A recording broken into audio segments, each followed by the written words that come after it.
Ce livre m'a complètement détruite, littéralement. Ah oui, je suis bien d'accord.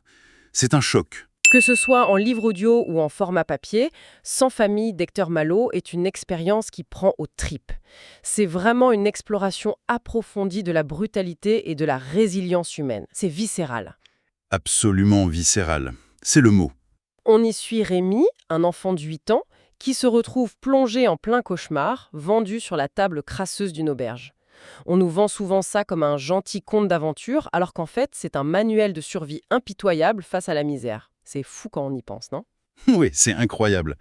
Surtout que ce qui est en jeu ici, c'est la survie pure et simple d'un gamin dans un 19e siècle qui broie complètement les plus faibles. Exactement. Et pour bien comprendre comment cette machine broyeuse fonctionne, il faut repartir du tout début. Le village de Chavanon. Le fameux point de départ. Voilà. Rémi a 8 ans. Il vit dans un petit cocon protecteur chez Mère Barberin. Il y a le feu dans la cheminée, la douceur de celle qu'il croit être sa vraie mère, l'odeur des feuilles de chêne, bref, une chaleur maternelle incroyable. Un refuge, quoi. Oui, un refuge. Et puis arrive un mardi gras. Jérôme Barberin, le mari, rentre de Paris. Et là, c'est le drame. C'est un homme brisé par un accident de travail. Ruiné par un procès perdu contre son patron, en plus. C'est ça. La misère s'est installée chez eux. Ils ont même dû vendre la vache, qui était leur seule vraie richesse. L'ambiance est lourde. Il rentre, il est aigri, il fait jeter la crêpe qui cuisait pour le mardi gras. Et là, il balance la vérité au visage de Rémi. Le gamin apprend qu'il est un enfant trouvé. Une révélation d'une violence inouïe. Mais vraiment. Il avait été ramassé avenue de Breteuil à Paris. Et il y a un détail hyper important, c'est qu'il portait des langes luxueux. Tu sais, ces tissus pour bébés. Ça prouvait qu'il venait d'une famille très riche. Et Barberin espérait sûrement une belle récompense. Exactement. Mais comme l'argent ne vient pas et qu'il ne peut plus le nourrir, il décide froidement de l'envoyer à l'hospice. Et c'est là qu'on arrive à cette scène de l'aubarge qui fait froid dans le dos. Rémi est vendu, loué officiellement, mais vendu pour 40 francs à un mystérieux musicien ambulant avec une grande barbe blanche, le Signor Vitalis. Ce qui est fascinant ici, c'est la structure même de l'espace dans ce début de roman. La chercheuse Lucette Chiba l'explique brillamment. Elle montre que ce départ n'est pas juste un changement de décor, c'est un sevrage forcé. Un arrachement total. Complètement. Rémi passe d'un univers 100% féminin, clos et protecteur, le foyer, la chaleur, à un univers masculin, hostile, infini et super incertain. Dès qu'il quitte le village, le paysage s'ouvre sur des landes immenses, sans abri, balayées par le vent. Et il veut abandonner ses petits sabots de bois. Ouais, on lui met des gros souliers à clous pour affronter la route. C'est le passage radical de la sécurité d'une maison à la cruauté des grands chemins. L'aventure n'a rien d'amusant, elle commence par la pluie, le froid et surtout la faim. Et au milieu de toute cette angoisse, ce petit bonhomme arraché à sa mère de cœur va trouver du réconfort à un endroit totalement inattendu. Auprès d'animaux. La fameuse troupe de Vitalis. Oui, ses seuls amis deviennent un singe joli cœur, avec son petit costume d'officier, et les 3 chiens savants, Dolce, Zerbino et le caniche Capi. Il y a une scène qui me brise le cœur à chaque fois. La première nuit, Rémi pleure en silence dans le noir. Et là, Capi s'approche. Il vient renifler ses larmes, il lui offre son haleine chaude et pose sa patte sur le bras de Rémi pour le consoler. C'est une image très forte. Mais c'est ici que ça devient vraiment intéressant. Ce vieillard Vitalis, qui vient techniquement d'acheter un gosse, se révèle être tout sauf le monstre qu'on imaginait. C'est sûr que l'apparence est trompeuse. Il devient un père de substitution incroyable et un maître d'école exceptionnel. On peut se demander pourquoi un vagabond s'embête à faire l'école sur les routes de France. Si on relie cela à une perspective plus large, on comprend vite la dimension politique du livre. Faut se rappeler que Malot écrit ça en 1878. On est juste avant les lois Jules Ferry sur l'école gratuite et obligatoire. C'est un peu un pionnier, Vitalis, du coup. C'est exactement l'idéal du maître d'école républicain avant l'heure. Le périple de Rémi, c'est un tour de France éducatif. Vitalis lui apprend à lire en taillant des lettres dans des bouts de bois tout en marchant. Il lui apprend la musique, la géographie, l'histoire. Mais ce n'est pas que des leçons scolaires. Non, c'est surtout un cadre moral. Il lui enseigne la valeur du travail, la discipline, et cette phrase qui revient souvent « La vie est une bataille dans laquelle on ne fait pas ce qu'on veut ». Il lui apprend la résignation. Et c'est paradoxal, non ? On donne à un enfant miséreux les clés du savoir, mais la vraie leçon, c'est d'accepter son sort. On pourrait croire que l'éducation sert à se rebeller contre cette pauvreté. C'est là qu'on touche à l'idéologie bourgeoise de l'époque. On est quelques années après la Commune de 1871, qui a été un traumatisme énorme avec des révoltes ouvrières sanglantes. Les élites ont une peur bleue de la Révolution. Ils veulent calmer le jeu. Totalement. L'idée de Vitalis et de Malo en filigrane, c'est d'enseigner l'ordre. On dit aux gamins qu'ils peuvent s'élever socialement par le mérite et le travail, oui, mais en respectant la hiérarchie et la propriété privée. D'ailleurs, c'est frappant de voir que les pires méchants du roman sont souvent des étrangers. Ah oui, Garofoli, l'horrible padrone. Voilà, il est italien. Plus tard, on voit des criminels anglais.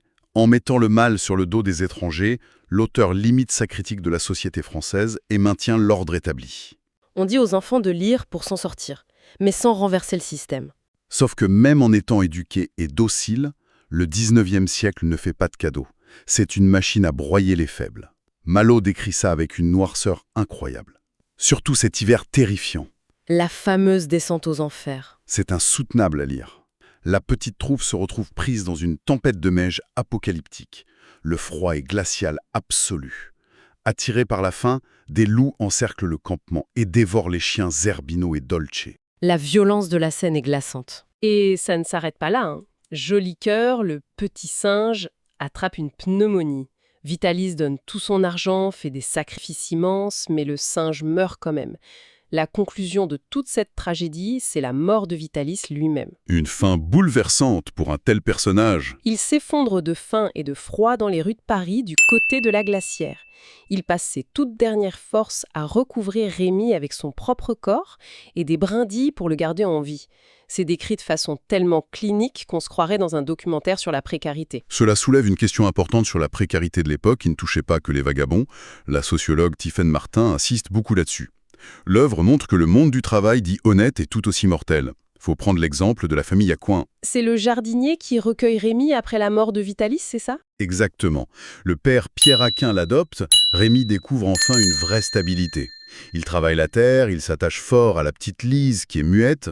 Tout se passe bien malgré la fatigue du labeur. Et bam, la catastrophe. Du jour au lendemain, le drame. Un simple orage de grêle détruit toutes les serres en quelques minutes. La récolte est foutue, le père est ruiné et finit directement à la prison pour dette de Clichy. C'est d'une violence économique absolue. Et les enfants Aquin sont séparés, envoyés chez des oncles et tantes aux quatre coins du pays, sauf Rémi évidemment, qu'on refuse d'héberger car il n'est pas de la famille par le sang. Et donc Rémi se retrouve à nouveau seul. Il décide d'aller rejoindre Alexis, un des fils Aka, dans la ville minière de Vars. Et là, on plonge carrément dans les ténèbres de la révolution industrielle. Alexis se blesse gravement. Pour que l'oncle Gaspard ne perde pas le salaire du garçon, Rémi se dévoue pour le remplacer. Il devient mineur. Il devient rouleur, pour être précise. Il pousse des chariots de charbon super lourds dans des galeries minuscules, étouffantes, plongées dans le noir. Et le pire arrive. Une rivière souterraine inonde la mine. L'eau s'engouffre avec une force destructrice. Le cauchemar des mineurs. Rémi, l'oncle Gaspard et le vieux mineur, qu'on appelle le magister, arrivent à se réfugier dans une cavité. Et ils y restent bloqués pendant 14 jours. 14 jours dans l'obscurité totale, sans nourriture, à boire de l'eau boueuse pour tenir. C'est une scène terrifiante. La loi de 1874 venait à peine d'être votée pour réglementer un peu le travail des enfants. Mais dans les faits, ça restait extrêmement laxiste. L'exploitation des gamins était la norme. La mine n'épargnait personne, et Malo montre bien cette menace constante comme le coup de grisou. La vie humaine était juste une variable d'ajustement pour l'industrie. Mais heureusement, au milieu de toute cette noirceur, Malo amène un peu d'espoir. La vraie lumière du roman, c'est Mattia. Ah, Mattia, le musicien de génie. Oui, un garçon italien que Rémi rencontre à Paris. Il avait été exploité par le fameux Garofoli, il prenait des coups de fouet pour mendier, mais Mattia a un don musical inouï et une loyauté sans faille. Il s'allie avec Rémi et ils deviennent un duo inséparable. Il apporte un nouveau souffle à la quête. Et quel souffle! Mattia aide Rémi à économiser sou par sou pour un but incroyable, acheter une vraie vache pour Mère Barbérin pour remplacer celle qu'elle avait perdue. C'est magnifique, cette solidarité. Il prouve que l'entraide fraternelle est la seule vraie arme contre la fatalité. C'est vrai. Et quand on lit des descriptions aussi dures de la mine, des bas-fonds de Paris, ou de cette fraternité entre miséreux, on s'interroge forcément sur l'auteur. Pourquoi Hector Malo a-t-il cette volonté presque chirurgicale de disséquer la misère? Bon, décortiquons un peu ça. Hector Malot, c'est un sacré personnage. Il est né en 1830 à La Bouille, en Normandie. Et l'anecdote sur sa naissance est juste folle. Le jour même où il vient au monde, un navire fait une fausse manœuvre sur la Seine. Le mât du bateau défonce la façade de la maison et brise la fenêtre de la chambre où dort le bébé. C'est digne d'un roman d'aventure. Carrément. Le bébé n'a rien eu. Il a continué à dormir. Tout le village a dit que c'était le présage d'une destinée hors du commun, pleine de voyages et de péripéties. Et ils ne se sont pas trompés. C'était un auteur prolifique, plus de 60 romans, et il avait une intégrité incroyable. La journaliste Séverine l'appelait carrément Malot la probité. Un beau surnom. Il était d'une loyauté rare. Il a soutenu l'écrivain Jules Vallès pendant son exil à Londres après la Commune. Malot écrivait vraiment pour les opprimés. Il a dénoncé le racisme, la soumission des femmes, l'obsession de l'argent. C'est ce qui rend son œuvre intemporelle. Sans famille, il y a d'ailleurs eu des tas d'adaptations.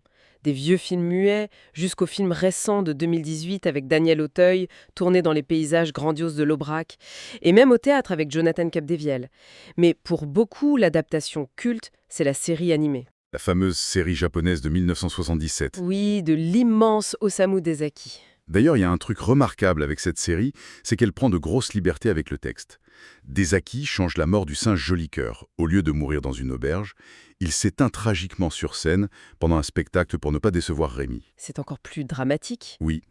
Et l'oncle James Milligan est présenté comme déjà mort, ce qui change tous les enjeux d'héritage. Mais bizarrement, malgré ces gros changements, c'est perçu comme l'adaptation la plus fidèle à l'esprit de Malot, parce qu'elle ne cache jamais la noirceur sociale et elle sublime le message sur la résilience et l'espoir. Et cet espoir, il nous mène vers le grand final du roman, la fin de la quête des origines. Mais Malot est un peu sadique. Il offre d'abord un faux espoir épouvantable. Rémi se retrouve à Londres chez les Driscoll. On lui dit que ce sont ses vrais parents. Le choc pour le pauvre Rémi. Un désespoir total. Ce sont des receleurs, des voleurs, des bas-fonds londoniens qui veulent l'exploiter. Heureusement, c'était un complot d'un oncle cupide pour voler son héritage. La vérité finit par éclater grâce à la seule preuve qui restait. Les langes riches conservés par Mère Barberin. La preuve ultime. Et la vraie mère de Rémi, c'est Madame Milligan, la riche dame anglaise, tellement douce qu'il avait rencontrée des années avant sur sa belle péniche, le Cygne. Il retrouve son petit frère Arthur et sa place dans la haute société. Ce dénouement, très classique des feuilletons du 19e, avec le retour à l'antre bourgeois, est quand même puissant. Ça montre que l'adversité a forgé le caractère du gamin. Et surtout, c'est l'éducation transmise par Vitalis qui l'a sauvé.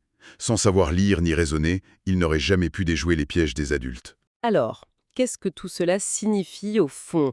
Je crois que ça laisse une vraie question en suspens pour ceux qui nous écoutent. Bien sûr, l'histoire se termine par une victoire de l'héritage biologique. Régnier retrouve l'argent et le nom de Madame Milligan. Mais la vraie force de l'histoire, est-ce que ce n'est pas cette famille de cœur qu'il s'est construite sur les routes? La famille qu'on choisit, ouais. L'amour inconditionnel de Vitalis, la loyauté héroïque de Mathia, la douceur des Aquins et même la truffe chaude de Capi dans les moments sombres. La famille, finalement, ce n'est pas juste le sang, c'est ceux qui te tendent la main quand l'orage gronde et ceux qui t'apprennent à rester debout. C'est une très belle réflexion finale, tout à fait dans l'esprit du livre. Une belle pensée à méditer, oui. Merci de nous avoir accompagnés dans cette exploration approfondie de l'univers bouleversant de Rémi. Tiens, justement, ça me fait penser, j'ai une bonne nouvelle pour vous qui nous écoutez. Ce livre est disponible sur Audible et vous pouvez le récupérer gratuitement en cliquant sur le premier lien dans la description. L'idée, c'est vraiment des narrations très immersives. Une narration professionnelle, bien incarnée, ça change absolument tout. La personne ne fait pas que lire, elle interprète, elle donne vie au texte. Ah tiens, super, en plus de la vidéo, il y a un livre audio. Si on veut juste le livre, le lien pour récupérer votre livre audio se trouve dans la description de la vidéo. Si vous avez apprécié le contenu, n'hésitez pas à laisser un petit pouce en l'air et à vous abonner à notre chaîne YouTube pour ne rien manquer des prochaines vidéos.